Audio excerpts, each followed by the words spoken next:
இன்றைக்கி நம்ம வீடியோவில் வெயிட் லாஸ் பண்ணிகிட்ருக்கவங்க சாப்பிட்றதுக்கு ஏற்ற மாதிரி ஒரு கேபேஜ் பொரியல் தான் பார்க்க போகிறோம். அதுக்கு உங்களுக்கு எவ்வளோ கேபேஜ் வேணுமோ அதை கட் பண்ணி எடுத்துக்கோங்க. ஒரு வெங்காயம், 2 பச்சை மிளகாய் கீரி எடுத்துக்கோங்க. பொரியல் பண்ணுறதுக்கு ஏற்ற மாதிரி ஒரு பேன் இல்லை ஒரு கடாய் எடுத்துக்கோங்க. எண்ணெய் நம்ம ரொம்ப ரொம்ப கம்மியாக யூஸ் பண்ண போகிறோம். ஏன்னா வெயிட் லாஸ் இருக்கும் போது எண்ணெய் எவ்வளோ கம்மி பண்ணிக்கிறீங்களோ அவ்வளோ நல்லது. எண்ணெய் நல்லா காஞ்சதுக்கப்புறமா கொஞ்சோண்டு கடுகு போட்டுக்கலாம். கடுகு நல்லா பொரிஞ்சு வரட்டும். அதுக்கப்புறமா அதே அளவு நம்ம சீரகம் ஆட் பண்ணி தாளிச்சிக்கலாம். இதெல்லாம் சேர்க்கறதுனால பொரியலுக்கு ஒரு நல்ல ஒரு ஃப்ளேவர் கிடைக்கும். அதனால தான் நீங்கள் வெறுமனே கூட நம்ம சாட் பண்ணி சாப்பிடலாம். அதுக்கப்புறமா கொஞ்சோண்டு கடலைப்பருப்பு சேர்த்துக்கலாம். இதெல்லாம் ஒரு நல்ல ஃப்ளேவர் கொடுக்கும் பொரியலுக்கு. இதெல்லாம் நல்லா பொரிஞ்சு வர வரைக்கும் வெயிட் பண்ணுங்கள். இப்போ நம்ம கட் பண்ணி வச்சுருக்க ஒரு வெங்காயத்தை எடுத்து ஆட் பண்ணிக்கலாம். எண்ணெய் நான் ரொம்ப கம்மியாக ஊற்றிருக்கேன், நீங்களே பார்க்கலாம். ஏன்னா நல்ல ஒரு சாலட் மாதிரி சாப்பிட்லாமேன்னு சொல்லிட்டு தான் நான் இதை ட்ரை பண்ணிகிட்ருக்கேன். சாலட் ராவாக இருக்கும், சரி பொரியல் மாதிரி சாப்பிட்டா நல்லா இருக்குமேன்னு சொல்லிட்டு தான் நான் ட்ரை பண்ணிகிட்ருக்கேன். ஸோ இந்த மாதிரி நீங்கள் வெங்காயம் போட்டுட்டு நல்லா சாட் பண்ணிக்கோங்க. வெங்காயம் ஆட் பண்ணதுக்கப்புறமா நல்லா கொஞ்சம் வதக்குங்க. கொஞ்சமாக கலர் மாறும். அதுக்கப்புறம் நம்ம அடுத்த இன்க்ரீடியன்ட்ஸ் அப்படியே ஆட் பண்ணிக்கலாம். ஸோ இப்போ பார்த்தீங்கன்னா வெங்காயத்தோட கலர் கொஞ்சம் மாறி இருக்குது. லைட்டாக வதங்கினா போதும், ரொம்ப நீங்கள் ப்ரௌனிஷாக வதக்க வேணாம். ஏன்னா வெங்காயத்தோட ஃப்ளேவரே பார்த்திங்கன்னா பொரியல் அவ்வளோ சூப்பராக இருக்கும். ஸோ கொஞ்சம் வெங்காயம் நல்லா வதங்கிட்டதுக்கப்புறமா அடுத்து நம்ம ஒன்று ஒன்று ஆட் பண்ண ஆரம்பிக்கலாம். உப்பு தேவையான அளவு ஆட் பண்ணிக்கோங்க. உப்பு போட்டு கொஞ்ச நேரம் கழிச்சு நல்லா பரட்டி விடுங்க. ஸோ உப்பு கம்ப்ளீட்டாக ஈவனாக வந்து பொரியலில் ஸ்ப்ரெட் ஆகிடும். நம்ம கடைசியில் எக்ஸ்ட்ரா ஆட் பண்ண வேண்டிய அவசியம் இருக்காது. ஸோ உப்பு போட்டதுக்கப்புறமா பெரட்டும் போது வெங்காயம் இன்னும் நல்லா ரோஸ்ட் ஆகி கலர் சேஞ்ச் ஆகுது பார்த்தீங்களா. ஸோ இந்த மாதிரி நல்லா ரோஸ்ட் ஆனதுக்கப்புறமா நம்ம அடுத்த ஐட்டம்ஸ்லாம் வந்து ஆட் பண்ண ஆரம்பிச்சிடலாம். ஸோ இப்போ பார்த்திங்கன்னா நம்ம கீரி வச்சுருக்கிற 2 பச்சை மிளகாய் ஆட் பண்ணிக்கலாம். இந்த 2 பச்சை மிளகாவுமே நமக்கு போதுமானது. காரம் இதுவே நல்லாயிருக்கும். சொல்லப்போனால் இன்னும் கம்மியாக காரம் போட்டு சாப்பிடுங்க. அப்போ அதோட நியூட்ரிஷன் உங்களுக்கு நல்லா, அந்த காயோட நியூட்ரிஷன் உங்களுக்கு நல்லா இன்னும் கிடைக்கும்.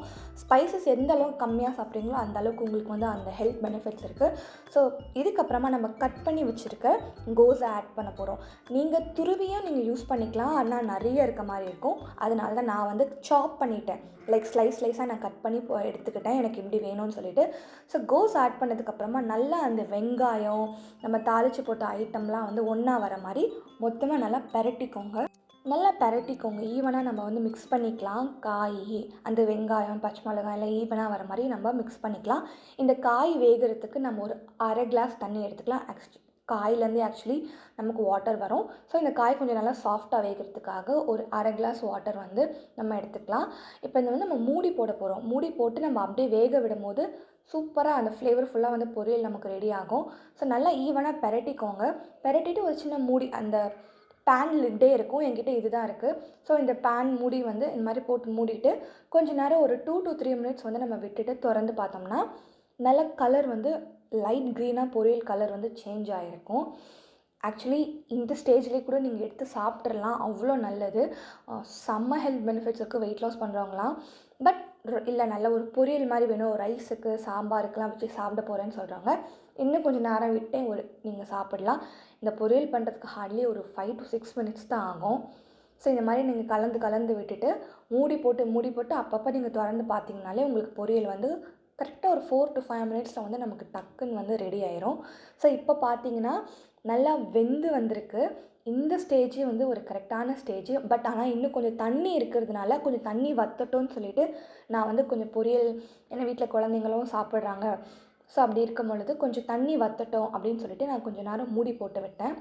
திரும்பவும் அதே லிட்டை வந்து நீங்கள் க்ளோஸ் பண்ணிவிட்டு கொஞ்ச நேரம் கழிச்சு ஓப்பன் பண்ணி பார்த்தீங்கன்னா பொரியல் செம்மையாக ரெடி ஆகிருக்கும்.